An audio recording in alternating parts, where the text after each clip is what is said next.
Hello à tous, j'espère que vous allez bien. Bienvenue dans une nouvelle vidéo. Je vais enregistrer le son avec ce micro. J'espère que c'est mieux que le micro qu'il y a dans la caméra. On verra, c'est la première fois que je teste, donc c'est encore un mystère. Je suis de retour en Suisse. Je n'ai pas eu beaucoup de temps ces dernières semaines entre revenir en Suisse, les dernières semaines en Afrique du Sud, etc., à filmer des vidéos et à les monter. Du coup, j'ai fait une mini pause de nouveau sur cette chaîne. Comme je vous avais dit, vraiment, je vais poster de manière assez spontanée. Voilà, n'hésitez pas à me dire quel type de vidéo vous avez envie de voir dans les prochaines semaines, prochains mois. Voilà, aujourd'hui, ça va être une vidéo sur mes livres favoris que j'ai lus durant les derniers mois, on va dire dans la dernière saison, depuis l'été jusqu'à maintenant en fait. J'ai pas mal lu récemment et il y a vraiment des livres que j'ai adorés et qui ont été vraiment des superbes découvertes. Du coup, je me suis dit que ça pourrait être cool de faire une petite update ici, de vous parler un peu de certains livres que j'ai lus récemment, que j'ai vraiment beaucoup aimé et que peut-être même certains d'entre vous auront déjà lu ou pas. Donc voilà, et en plus voilà, c'est un peu la saison où il n'y a pas grand chose à faire, donc quitte à se mettre à la lecture. Alors, le premier livre que j'ai envie de vous parler, c'est How to Do the Work de Dr. Nicole LePera. C'est une psychologue qui est connue sur Instagram sous le nom de The Holistic Psychologist. Ce livre, il est génial. Vous pouvez le voir, j'ai mis plein de choses. J'ai marqué vraiment plein de choses dedans, coloré plein de choses. À la fin de chaque chapitre, il y a un exercice à écrire dans son journal, ou à réfléchir, ou peut-être même une pratique en fait qu'on peut faire, par exemple une méditation, etc. Donc il y a vraiment, c'est un livre sur le développement personnel, sur tout ce qui est reconnaître ses patterns, guérir de son passé et vraiment se retrouver avec qui on est au fond et enlever un peu toutes ces couches de conditionnement, de croyances qui ont été en fait mis sur nous à travers la société, à travers notre famille, nos parents, nos amis, etc. Et vraiment, peler en fait chaque couche de choses en fait qui nous bloquent dans la vie pour déjà se sentir un peu plus léger et aussi se retrouver un peu plus avec qui on est vraiment au fond.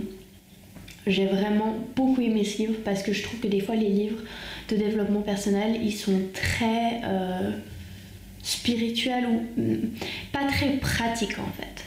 Et celui-ci est vraiment très pratique. Il est très axé sur le travail en fait justement qu'on fait soi-même et sur nos pratiques journalières, quotidiennes. Il y a des exemples vraiment concrets dedans, que ce soit des exemples que l'auteur a vécu dans sa vie ou que ce soit des patients avec qui elle a travaillé. Donc vraiment un super livre si vous avez en fait envie de faire du travail sur vous ou vous remarquez qu'il y a des choses dans votre vie en fait qui continuent de revenir tout le temps, des peurs ou des choses qui vous bloquent en fait, vous vous sentez vraiment coincé là où vous êtes, que ce soit professionnellement, personnellement, relationnellement. C'est un livre vraiment qui m'a beaucoup aidé à y voir plus clair en fait sur plein d'aspects et qui m'a donné vraiment des tools en fait, des outils pour faire ce travail. Donc vraiment super, et je conseille vivement que si vous le lisez d'avoir un carnet à côté pour à la fin de chaque chapitre faire les exercices. Ça prend vraiment pas beaucoup de temps les exercices, et je pense que vraiment ça en vaut la peine. C'est vraiment tout ça qui est tout bénef. Donc voilà, c'était une très belle découverte cet été que j'ai absolument adoré et que je relirai même déjà quelques mois plus tard parce que il a tellement résonné avec moi que je l'ai adoré. Un autre livre que j'ai bien aimé, c'est le livre de Young Pueblo Inward. C'est un livre de poèmes et de petites ouais, de petits poèmes en fait. Et alors, il y en a des plus longues que d'autres et c'est vraiment quelque chose que j'ai beaucoup apprécié de lire juste le matin ou le soir. Et ça prend vraiment peu de temps. Donc si par exemple vous n'avez pas l'habitude de lire beaucoup, que c'est pas trop votre truc et que vous avez envie de vous remettre dans de la lecture ou vous mettre tout simplement dans de la lecture, en fait c'est le type de livres qui sont vraiment assez digestibles, je sais même pas si ça se dit en français, mais qui sont faciles à lire, où on a l'impression d'avancer assez vite dans le livre. Alors après, il n'y a pas une histoire en soi à proprement parler dans le livre, c'est vraiment une suite de poèmes, de phrases, etc. Mais vu que voilà, les pages sont relativement courtes, on a l'impression d'avancer dans le livre et ça peut être assez encourageant si on n'a pas l'habitude de lire, si on a l'impression qu'on lit super lentement et qu'on n'arrive jamais à la fin d'un livre. Moi j'ai beaucoup aimé. J'aimerais vraiment beaucoup commander son même livre qui est là, qui s'appelle... Comment il s'appelle? Connection ou quelque chose comme ça. C'est le bleu, le nouveau qu'il a fait. Donc voilà, j'ai vraiment beaucoup aimé. Puis après, ça c'est un livre que vous pouvez laisser dans votre salon ou comme déco. Et puis voilà, que dès que vous êtes là, hop, vous l'ouvriez à n'importe quelle page et vous pouvez lire quelque chose. Et ça ouvre à réflexion pour la journée ou comme ça. Donc vraiment super chouette. Et aussi une très bonne idée cadeau pour les fêtes. Et c'est aussi une manière en fait de venir au développement personnel ou à la spiritualité de manière quand même un peu plus douce que de lire un livre entier sur comment faire du travail sur soi.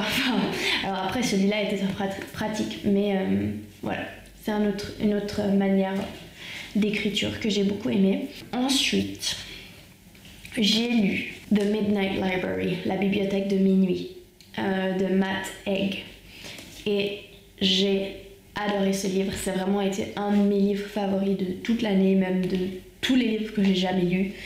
J'ai adoré ce livre, c'est un fiction, ça pose quand même certaines questions importantes, ça ouvre au questionnement. Et en fait moi c'est des choses que j'aime bien dans la fiction. Alors je dis pas que j'ai besoin de ça dans chaque livre de fiction que je lis, mais c'est vrai que ça, en fait je trouve que ça apporte une profondeur au livre. Et moi personnellement j'ai vraiment beaucoup aimé celui-ci. Ça parle d'une fille qui s'appelle Nora, je crois. Oui, Nora, et elle va vraiment pas bien dans sa vie en ce moment. Et voilà, il y a un peu de tout qui s'écroule. Et en fait elle a plus envie de vivre. Ça commence un peu glauque, je vous le cache pas. Et en fait, dans ce livre, entre la vie et la mort, se trouve la bibliothèque de minuit. Et dans cette bibliothèque de minuit, en fait, chaque livre qu'il y a dans cette bibliothèque représente une vie qu'on aurait pu vivre ou qu'on pourrait vivre si on avait fait des choix différents en fait précédemment dans notre vie et où en fait ça nous aurait amené. Et en fait, le livre suit plein de possibilités de vie Nora se retrouve dans plein de vies différentes qu'elle aurait pu potentiellement vivre si elle avait fait d'autres choix. Et voilà, je vais pas en dire plus, mais ça pose vraiment la question fondamentale de qu'est-ce que c'est la meilleure manière de vivre, quel type de décision est-ce qu'il faut qu'on fasse, etc. C'est un livre que j'ai beaucoup aimé. Voilà, je lis pas énormément de fiction, mais celui-là je l'ai adoré, j'ai trouvé qu'il était très bien écrit, vraiment très plaisant à lire. Les chapitres étaient relativement courts. Vu qu'il n'y a qu'un personnage vraiment principal, on arrive à s'identifier assez bien, parce que c'est tout à travers elle. Personnellement, en tout cas, j'ai vraiment assez bien pu m'identifier avec elle. Donc, j'ai vraiment beaucoup aimé ce livre. Et si vous avez envie de lire un livre assez facile à lire, mais quand même très intéressant, etc., pendant ces mois d'hiver, d'automne, etc., celui-ci j'ai beaucoup aimé. D'ailleurs, pour les personnes que ça intéresse, j'ai un compte Goodreads sur lequel je mets en ligne en fait les livres que je suis en train de lire, ce que j'ai terminé, avec un rating, donc je mets des notes parfois. Le livre suivant que j'ai lu quand j'étais en Afrique du Sud, c'est Untamed. En français, je ne sais plus le nom, mais il existe en français, de Glennon Doyle. Enfin, j'ai beaucoup aimé ce livre parce que c'était un mix entre un mémoire en fait.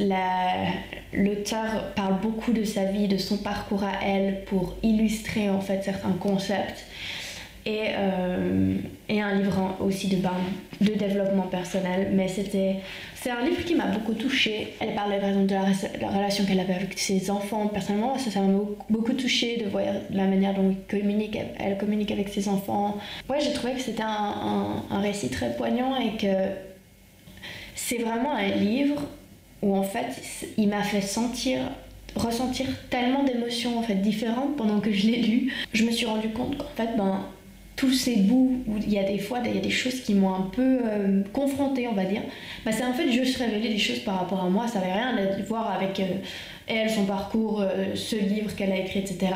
C'était juste des choses pour révéler qu'est-ce qui se passait à l'intérieur de moi, et je trouvais que ça c'était très beau et vraiment percutant en fait comme livre, et j'ai vraiment beaucoup apprécié ce livre, vraiment différent la manière dont c'est écrit, parce que voilà, c'est quand même un peu presque comme un mémoire, certaines parties, mais du coup très facile à lire, très engageant. Enfin vraiment, moi j'ai beaucoup aimé ce livre.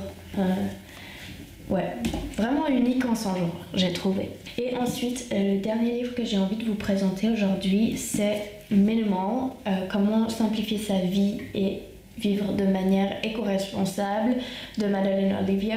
Je sais pas si ce livre a été traduit en français par contre. Madeleine, c'est une copine à moi qui fait aussi YouTube, Instagram, etc.